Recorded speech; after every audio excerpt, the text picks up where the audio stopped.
26 years late and right on time. There's a story behind that.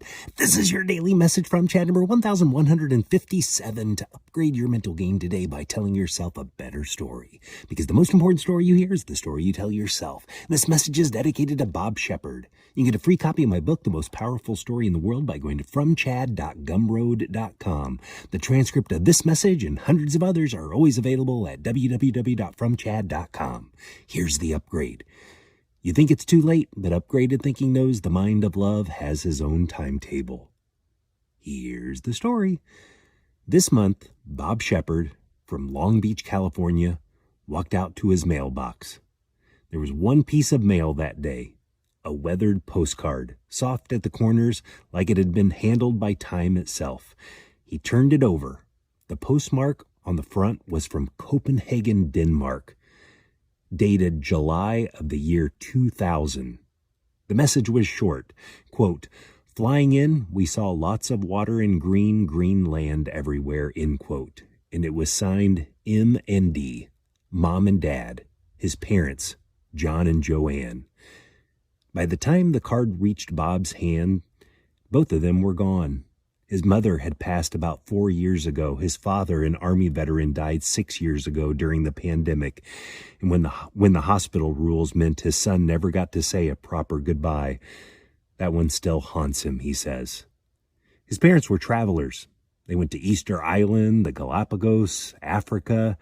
He keeps a board on his wall with their passport pages and their photos, a map of a life well lived. And now, 26 years after they dropped it in the mailbox in Denmark, one more piece arrived.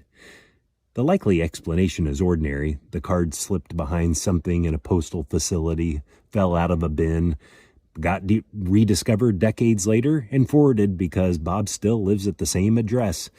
But he didn't call it ordinary. He called it a treasure. He called it almost a postcard from heaven. That card was written before anyone knew what it would come to mean. Just two travelers, happy, describing green land out of an airplane window. They had no idea they were writing something their grieving son would one day hold like a relic. That's the thing about love you put into the world. You never know when it lands. You never know what it will weigh when it gets there. The better story to tell yourself is, nothing I send in love is ever late. It arrives exactly when someone needs it. So for you, your action is to send it. The text you keep meaning to send, the note in the card, the voice memo, the thing written down so it can outlive the moment. It was an ordinary Tuesday for the mail carrier who delivered that postcard, but it was no ordinary day for Bob, and your message may be received as a postcard from heaven too. Tell me a story of a message that arrived late but right on time to fromchadsmith@gmail.com. Send someone a text right now and tell them thinking of you today.